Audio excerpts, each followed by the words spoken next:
Everyone remembers Bo Derek, that golden girl running down the beach in 10, sunlight kissing her braided hair, the embodiment of California dreams.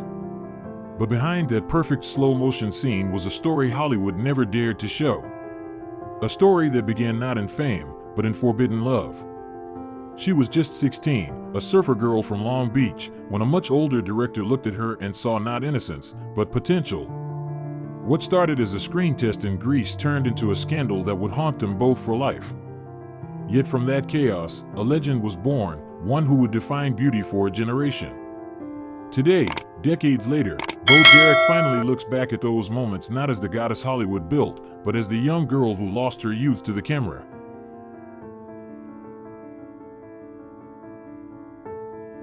Mary Kathleen Collins was her real name, a girl raised by waves and salt air, dreaming of nothing more than a surf shop by the sea.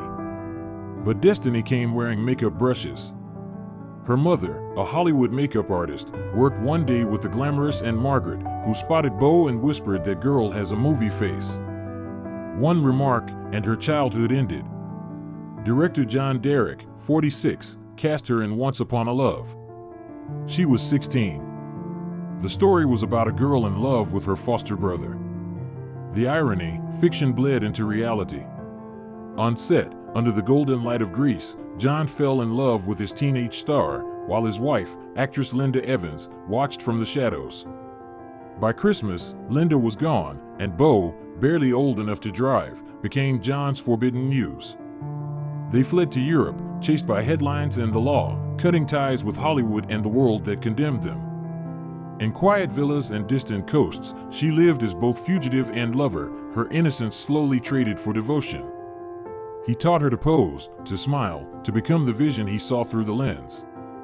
Each frame he captured stole a little more of the girl she had been. To the world, she became Bo Derek, the dream, the icon, the perfect 10 running down a beach. But behind that perfection was a silence, the kind that only those who have loved too early understand.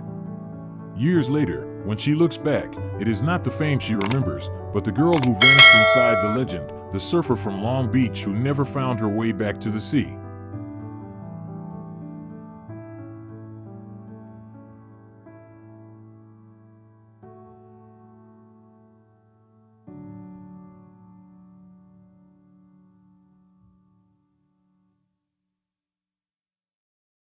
When Bo turned 18, they finally returned to America, married, defiant, and broke. John Derek, ever the sculptor of women, began to craft what he believed would be his masterpiece.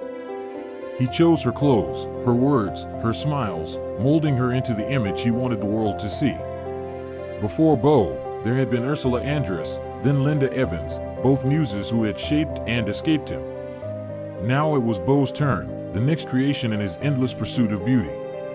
Under his gaze, she transformed into a living fantasy, golden skin kissed by the sun, blue eyes like calm seas, and those long blonde braids that would soon make history. Then came the film that changed everything, 10. Director Blake Edwards was searching for perfection, and when Bo walked into his office, he found it. Nervous, she said, "I'm sorry if I'm wasting your time." But she wasn't. Within seconds, he saw the face that would redefine beauty for a generation. On screen, she didn't just play the dream, she became it. Running down the beach in slow motion, the wind catching her hair, she was every man's fantasy and every woman's standard to chase. The cornrows took 8 hours to braid, but the image lasted decades. Overnight, Bo Derek became the most desired woman in America, the symbol of effortless perfection. Yet fame, like the tide she once loved as a child, always takes something when it comes in. For every spotlight she gained, a piece of herself slipped quietly back into the ocean. Disgusting behavior. Did you hear that one guy yells out? Very well. Yeah. You are a pretty lady. You get tired of people. But you know, people can over-compliment you all the time. Do you get tired of you? It's a few days. It takes 10 hours with 2 people doing it, and The success of 10 should have freed her, but instead, John's control grew stronger. Every choice, every role, every word still passed through him. When critics mocked their next film, A Change of Seasons, it didn't matter. She followed his vision, loyal even as the world began to laugh. Then came Tarzan, the Ape Man, a storm of chaos, censorship, and outrage. The film was so provocative that even the heirs of Tarzan's creator tried to have it banned. Yet despite the scandal, audiences rushed to see her, still chasing the memory of that golden girl running down the beach.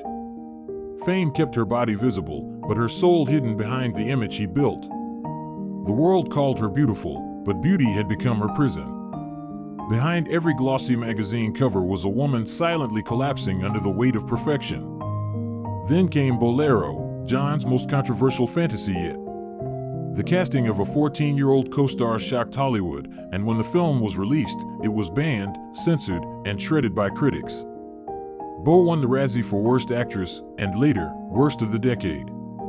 The dream had turned cruel. From the golden girl of the 70s, she had become a cautionary tale of the 80s, proof that beauty without freedom is just another kind of cage. She had been adored, idolized, and displayed, but never truly seen. What began as love had become control, and what began as art had become her undoing. Child was fabulous. And for this year in director, we have crazy beautiful and amazing. She's the most, one day she was named Woman of the Year at the Tony Strickland event. Congratulations. When you do good work, that's what happens. You do right and right will follow. so nice. By 1998, the man who had created and consumed her was gone. John Derek died of heart failure, leaving Bo alone after more than 2 decades of love, devotion, and control. She mourned him not as a famous director, but as the only man who had truly shaped her life, for better and for worse. "I've already had the love of my life," she whispered, her voice soft with both grief and gratitude. When the world expected another headline, she chose silence. She stepped away from Hollywood, from the noise and the mirrors, returning to the only peace she had ever known, the ocean, the open fields, and her horses. But destiny, once harsh, showed mercy. In 2002, she met actor John Corbett, not through fame or industry events, but by chance. He wasn't her director, her mentor, or her sculptor, just a man who made her laugh. For the first time, love came without control, without scripts, without fear. They lived quietly, side by side, and in 2020, they married, far from the cameras that once stole her youth. Today, Bo Derek lives on her California ranch, tending to her horses at dawn, watching old films at night, though rarely her own. Except 10, she says with a small smile. Because I'm barely in that one anyway. Maybe that's exactly how she wants to be remembered, not as the woman frozen in a fantasy, but as the girl who finally found peace after the storm, standing barefoot in the light, entirely her own.